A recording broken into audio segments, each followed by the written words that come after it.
Hello my dear students, welcome back to my channel. आज हम करेंगे aggregate demand and aggregate supply model. इसमें हम करेंगे सबसे पहले एग्रीगेट डिमांड। एग्रीगेट डिमांड क्या होती है, ये कैसे वर्क करती है, इसके डायग्राम्स कैसे हैं, डाउनवर्ड स्लोपिंग होता है, अपर स्लोपिंग होता है, कैसा होता है, ये सब कुछ आज हम इस वीडियो में पढ़ेंगे। ठीक है, तो आज का टॉपिक हम स्टार्ट करते हैं। Aggregate demand. एग्रीगेट डिमांड क्या होती है, सबसे पहले दे रखा है हमें introduction to ADAS model. AD है क्या, एग्रीगेट डिमांड, और AS क्या है, AS मॉडल हमारा है एग्रीगेट सप्लाई। एग्रीगेट डिमांड और एग्रीगेट सप्लाई का मॉडल दे रखा है इसमें। Keynes in this theory of income and employment assume that price level remain constant। Keynes है जो क्या सोचता है इस मॉडल में, क्या एज्यूम करता है, ये भी कह सकते हैं हम कि जो हमारी इनकम और एम्प्लॉयमेंट है, income and employment assume that price level remain constant. Price level है वो क्या रहेगा, remain constant. As explain in the previous chapter, Keynes in his macro economics analysis use this concept which related aggregate demand and aggregate supply to the level of national income, concerned as he was with the problem of an economy under the grip of depression characterized by demand efficiency and excess capacity in economy. He assumed that price level remain constant। वो क्या assume कर रहा है, हमें सबसे main चीज़ यही रखनी है कि भाई जो प्राइस लेवल है वो क्या रहेगा, रिमेन कॉन्स्टेंट रहेगा। On the other hand classical economics thought that, classical economics में वो क्या सोचते हैं, नेशनल आउटपुट और income was determined by real factors. जो क्लासिकल इकोनॉमिक्स है वो कहते हैं जो नेशनल आउटपुट है और इनकम है वो डिटरमाइन की जाती है कैसे, रियल फैक्टर्स के द्वारा, सच एज कैपिटल स्टॉक है, स्टेट ऑफ टेक्नोलॉजी है, लेबर सप्लाई है, and in no way affected by the general price level which was determined by quantity of money. This classical doctrine is generally referred to as classical dichotomy। Thus, ADAS model, aggregate demand and aggregate supply model with flexible price level, highlight the breakdown of classical dichotomy, the aggregate demand and aggregate supply model, which is generally referred to as aggregate demand, aggregate supply model, is used to explain fluctuations in output, price level and rate of inflation in the economy। क्या बताता है ये हमें, कोई जो rate चल रही हैं इन्फ्लेशन में उनको बताता है, प्राइस लेवल को बताता है, और कोई फ्लक्चुएशंस कोई चेंज हो रहे हैं आउटपुट में उसको दिखाया जाता है। In what follow we explain the concept of aggregate demand and aggregate supply with flexible price level and analyses how the interaction between two determinant jointly aggregate output, real GDP कह सकते हो सकता है, and the general price level, किसके बीच में वो to determine join करते हैं, एग्रीगेट आउटपुट है और जनरल प्राइस है। ठीक है, जैसे हमें डायग्राम में दिखाया हुआ है, एग्रीगेट आउटपुट लेते हैं हम एक्स एक्सिस पे और एक वाई एक्सिस पे लेते हैं प्राइस लेवल। तो इन दोनों के बीच में क्या दिखा रहा है, ये रिलेशन दिखा रखा है। ऐसे भी कह सकते हैं हम, प्राइस में चेंजेस होने की वजह से क्या चेंज हो रहा है ये सब पढ़ते हैं। हमने 11th क्लास में भी पढ़ा हुआ ना बहुत बार कि मैक्रो इकोनॉमिक्स में क्या स्टडी करते हैं, एग्रीगेट डिमांड के बारे में, aggregate supply, aggregate demand, aggregate बहुत बार यूज़ किया जाता है aggregate demand and aggregate supply word. तो यही हम पढ़ रहे हैं आज, एग्रीगेट डिमांड क्या होती है। आप देखिए डायग्राम देखा आपने कि भी ये कुछ डिमांड का जैसा हमें लग रहा है। हमने डिमांड का एक चैप्टर स्टार्टिंग में पढ़ा था, डिमांड क्या होती है, तो ये उसके जैसा फील हो रहा है ना कि भी डाउनवर्ड स्लोपिंग वे में। अब देखिए ये सेम वैसा ही है। Let us first explain aggregate demand. Aggregate demand क्या होती है, aggregate demand is the total desired quantity of goods and services that are bought by the consumer, household, private investor, government and foreigners at each possible price level and other things being held constant। देखिए जैसे हमने जब demand का function पढ़ा था, law of demand पढ़ा था, उसमें क्या होता था, एक इंडिविजुअल है पर्सन, उसकी डिमांड को पढ़ते थे हम और उसमें क्या करते थे, प्राइस है उनकी वजह से चेंज आ रहा होता था डिमांड में, उस पर्सन की डिमांड में।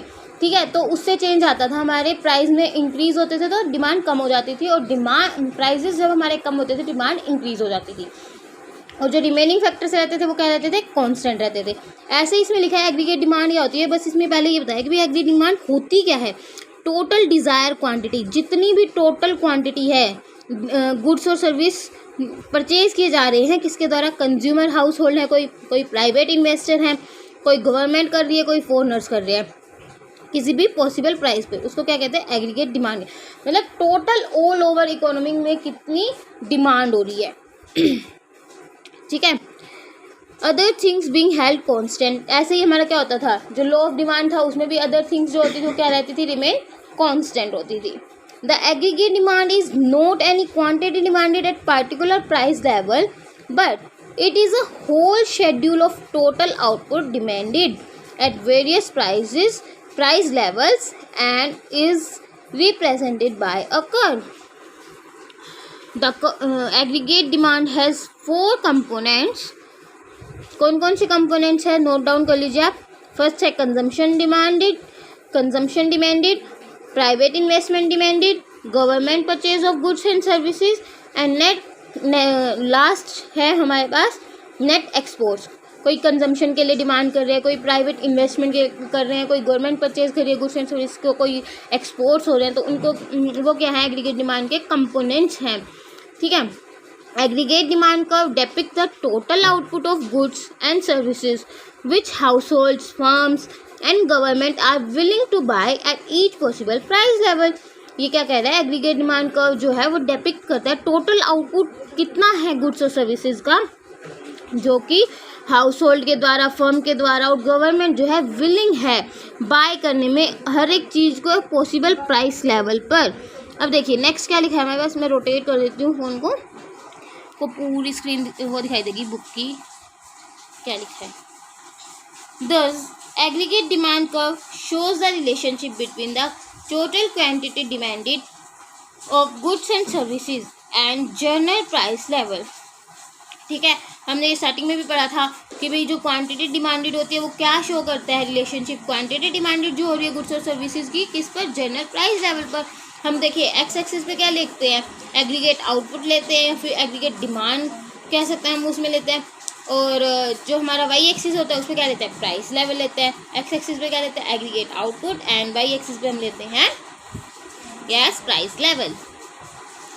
ये लिखा है ना यहाँ पर total relationship between the total quantity demanded of goods and services and general price level. It is worth noting that aggregate demand curve किससे शो करते हैं हम, AD से। ठीक है, differs from the ordinary demand curve of an individual commodity with which we are concerned in microeconomics through both slope downward to the right। देखिए ये कह रहा है कि भी जो हमने माइक्रो इकोनॉमिक्स में पढ़ा था ना डिमांड कर्व, उससे थोड़ा डिफरेंट है, बट दिखने में क्या है, दोनों सेम होते हैं, डिमांड कर्व भी और एग्रीगेट डिमांड कर्व भी। It in case of demand curve of an individual commodity when price of a commodity rises it will tend to be substitute by other commodity which are its close substitute, resulting in fall in the quantity demanded of the commodity at higher prices। क्या कह रहा है, individual commodity है जो एक price है commodity के rise हो रहे हैं, जब प्राइजेज ऑफ कमोडिटी क्या हो रहे हैं, राइज हो रहे हैं, प्राइजेज एक कमोडिटी के राइज हो रहे हैं, तो वो क्या होगा, it will tend to be substitute by other commodity. वो क्या कर लेते हैं, सब्स्टिट्यूट कर लेते हैं हम कोई और कमोडिटी है उसके साथ, which are its close substitute, जो उसके क्लोज सब्स्टिट्यूट होते हैं। कि भी हम ऐसे होता है ना कि भाई ठीक है चाय नहीं तो कॉफ़ी सही, तो वो क्लोज सब्स्टिट्यूट है, वो ऐसे चेंज कर लेते हैं ना इंडिविजुअल की जब हम बात कर रहे होते हैं। रिजल्ट फिर वो उसका रिजल्ट क्या होता है, फॉल करता है क्वांटिटी डिमांडेड एक कमोडिटी के हायर प्राइजेस। फिर हमारे देखिए जब प्राइजेस हाई हो जाते हैं, इंडिविजुअल की बात कर रहे हैं हम यहाँ पे, अगर प्राइजेस एक प्रोडक्ट के हाई हो जाते हैं तो हम क्या करते हैं, उसका सब्स्टिट्यूट गुड्स यूज़ कर लेते हैं, और उससे क्या होता है, उस प्रोडक्ट की क्वांटिटी डिमांडेड कम हो जाती है। Thus, the slope demand curve of an individual commodity depends mainly on the possibility of substitute between the commodities। ये क्या कह रहा है, जो स्लोप है डिमांड कर्व वो किस पे, इंडिविजुअल कमोडिटी डिपेंड्स करता है mainly on possibility of substitution की प्रॉपर्टी पर between the commodities. On the other hand, as we shall see below, the slope of aggregate demand curve depends on factors totally from those that cause demand curve of an individual commodity slope downward. We drawn AD curve in that figure, where on horizontal axis we measure level of aggregate output, on the vertical axis measures general price level. देखिए अब हमने इसमें क्या था ना, horizontal level पर तो हमारे पास एग्रीगेट आउटपुट है एंड वर्टिकल पर क्या है, प्राइस लेवल दे रखा है हमने. यही बात ये लिख के बता दिया है. Aggregate demand curve AD slopes downward to the right. दिख रहा है ना हमें कि भी वो क्या हो रहा है, डाउनवर्ड हो रहा है राइट की side.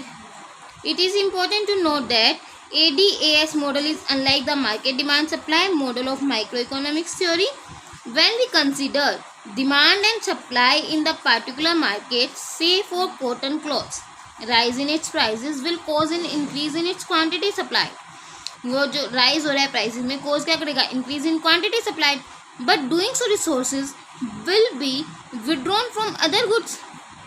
Such reallocation of resources between product and consequently rise in output of one product and fall in that of other is not considered in macroeconomics. क्या कह रहा है, product and consequently rise in output, rise हो रहा है output में एक product में और फॉल हो रहा है किसी और में, वो कंसिडर नहीं किया जाता मैक्रो इकोनॉमिक्स में. Where we considered with determination of aggregate output, total employment of resources in the economy as a whole.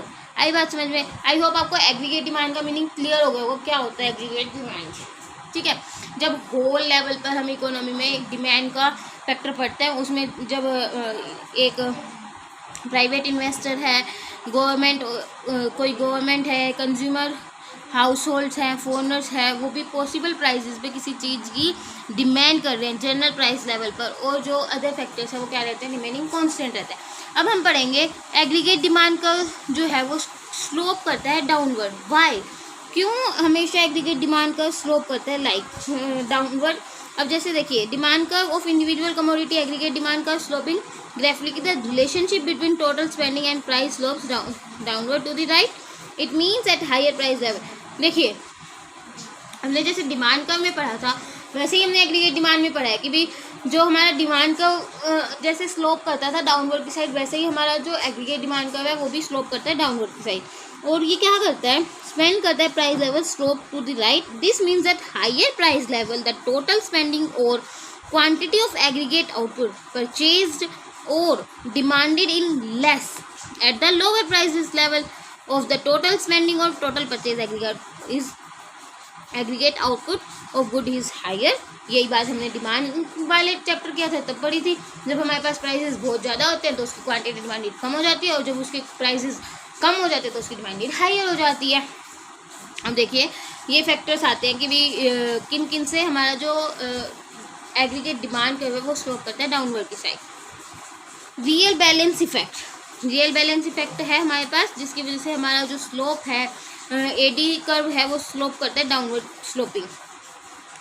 First, the change in general price level affect the real value और purchasing power of money, balance and monetary assets with fixed nominal value held by the people. क्या कह रहे हैं, किसी general price level में effect हो रहा है तो जो रियल वैल्यू है, जो परचेजिंग पावर है एक पर्सन की, मनी बैलेंसेस, मॉनेटरी एसेट्स या फिक्स नॉमिनल वैल्यू है, वो हेल्प करता है एक people with the rise in general price level. अगर प्राइसेस के लेवल में इंक्रीज हो जाता है तो जो रियल वैल्यू है या फिर जो मॉनेटरी एसेट्स हैं will fall making people feel poorer than before. अगर मान लीजिए जो जनरल प्राइसेस हैं उनमें इंक्रीज हो रहा है, उनकी वैल्यू बढ़ रही है, तो वो क्या कर देते हैं कि भी जो पीपल हैं फील करते हैं वो क्या, पुअरर देन बिफोर. जितने वो पहले गरीब थे उससे भी ज़्यादा वो फील करने लग जाते हैं हम और गरीब हो गए हैं. This induces them to consume less and therefore led to decline in quantity. वो जो ये होता है ना प्राइसेस बढ़ रहे हैं तो वो उनको क्या फोर्स करता है, इंड्यूस करता है कि भाई तुम थोड़ा जो इनकी डिमांड कर रहे हो उनको कम कर दो, डिक्लाइन कर दो क्वांटिटी में of output purchase by them conversely if the price level falls, जो प्राइस लेवल है फॉल हो जाता है, the real value of their monetary asset increase, जो उनकी मॉनेटरी एसेट इंक्रीज हो जाता है, inducing them to buy more. जब उनकी कोई प्रोडक्ट है उसकी वैल्यू कम हो जाती है, उसके पैसे कम हो जाते हैं, तो वो करते हैं कि भाई इस प्रोडक्ट की तुम ज़्यादा डिमांड करो, उनकी मेंटेलिटी ये बन जाती है। This is called real balance effect of the change in price level. ये क्या है? रियल बैलेंस इफेक्ट है कि वो चेंज कर देता है, किसमें? प्राइस लेवल में चेंज होता है। This is called real balance effect of change in price level. ठीक है, आई बात समझ में?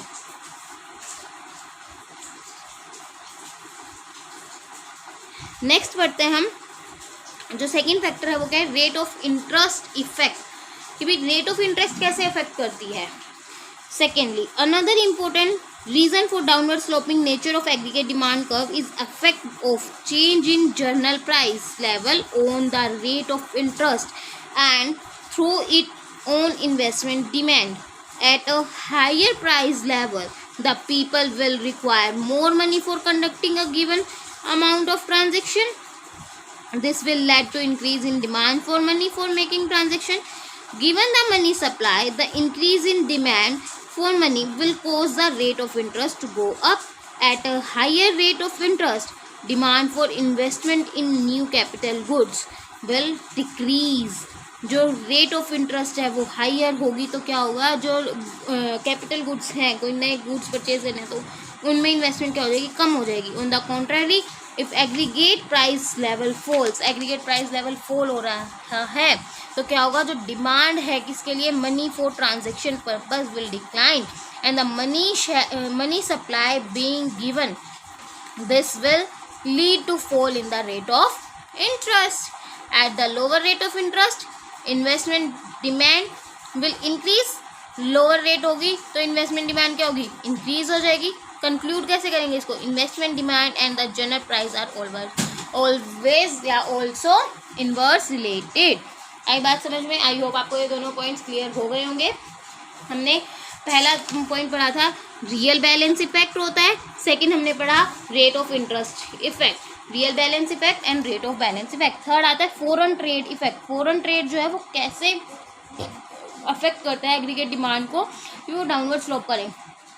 Change in price level also cause a change in foreign demand for goods. This is called foreign trade effect of change in price level. Foreign trade effect of change in price level. If a general price level in India falls, its export will become cheaper, leading to their increase. General price में India में fall हो गए तो उसके export क्या होंगे? वो भी सस्ते हो जाएंगे. ठीक है. On the other hand, the lower price in the India will include Indian people to buy Indian goods instead to imported others. The fall in general price level in India will lead to more export. जो general price में जो India में अगर किसी product का price कम हो रहा है जनरल प्राइस लेवल, तो वो क्या करेगा? लीड करेगा क्या? मोर एक्सपोर्ट. वो क्या करेगा? एक्सपोर्ट ज़्यादा करेगा और लेसर करेगा import, causing expansion in aggregate demand for Indian goods. On the contrary, a rise in price level, अगर प्राइस लेवल में इंक्रीज हुआ इंडिया के प्राइस में, वो लीड करेगा to decline in its export. क्या होगा? डिक्लाइन होगी किसमें? एक्सपोर्ट्स में. और इंक्रीज करेगा in its imports. Those rise in price level, that is inflation, will cause a decline in net exports. Sum up क्या है? Quantity aggregate demand for consumption, investment और net export increase with fall in price level and decline with rise in price level. This means that aggregate demand curve slope showing relationship between aggregate demanded and general price level slope downward to the left to downward from the left to the right, जैसा हमने figure में देखा था. ये रही हमारी figure. हम ये कहेंगे ना ओवरऑल इन सब फैक्टर्स की वजह से भी कि जो हमारी एग्रीगेट डिमांड का कर्व है वो स्लोप करता है downward to the right side. ठीक है. और ये हमारा उसके जैसा होता है डिमांड कर्व के जैसा, बट इनमें थोड़ा सा डिफरेंस होता है, हमने इसमें पढ़ा भी. ठीक है. और एग्रीगेट डिमांड कर्व जो स्लोप करता है डाउनवर्ड, वो क्यों करता है उसके भी हमने जो वो हैं किस वजह से करता है, कोजेज़ क्या है, वो भी हमने पढ़े. जैसे रियल बैलेंस इफेक्ट था, रेट ऑफ इंटरेस्ट है, और फॉरेन में जो भी हमारी वो हो रहे हैं एक्सपोर्ट इम्पोर्ट हो रहे हैं उनके फॉरेन ट्रेड इफेक्ट्स की वजह से. जो है ये हमारा स्लोप करता है डाउनवर्ड की साइड एग्रीगेट डिमांड कर्व। ठीक है, आई होप आपको एग्रीगेट डिमांड कर्व का मीनिंग क्लियर हो गया होगा। एग्रीगेट डिमांड कर्व होता क्या है, कैसे उसको ड्रॉ करते हैं, वो भी आपको आ गया होगा। अगर नहीं आया तो आप मुझे कमेंट सेक्शन में ज़रूर बताएं। मैंने ये आपको हैंड से फ्री हैंड से इसलिए नहीं बना के दिखाया बिकॉज हम डिमांड कर्व बना चुके हैं, उसके जैसा ही सिमिलर है, एकदम सेम है, कोई चेंज नहीं है। देखिए प्राइजेस हमारे जस्ट सपोज P1 थे और क्वांटिटी हमारे एग्रीगेट आउटपुट कितना था OY1, प्राइजेस डिक्रीज हो गए P2 हो गए OP2, तो हमारी क्या हो रही है एग्रीगेट आउटपुट जो है वो इंक्रीज हो रहा है Y2 OY2 तो ये हमारा एग्रीगेट डिमांड बन जाता है। तो आपको ये क्लियर हो गया होगा आई होप। अगर आपको कोई प्रॉब्लम आ रही है किसी टॉपिक में तो आप मुझसे कमेंट सेक्शन में पूछ सकते हैं। और नेक्स्ट टॉपिक जो हमारा है derivation of aggregate demand curve, और या फिर थोड़ा बहुत हमारा शिफ्ट और मूवमेंट वाला कोई पोर्शन है इसके अंदर, तो वो हम नेक्स्ट वीडियो में करेंगे। Thank you so much. And कहीं पर कोई प्रॉब्लम आ रही है तो आप मुझे कमेंट सेक्शन में ज़रूर बताएं। और thank you so much, bye bye. और वीडियो को लाइक शेयर सब्सक्राइब करना ना भूलें। Thank you.